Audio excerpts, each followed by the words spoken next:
fiecare din ultimele 7 meciuri în reprizele secunde. Deocamdată nu și azi.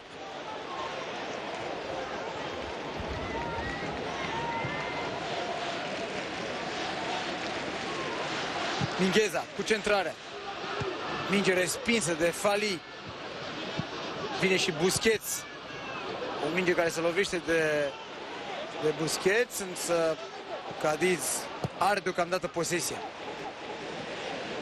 Și poate să fie periculoasă aici.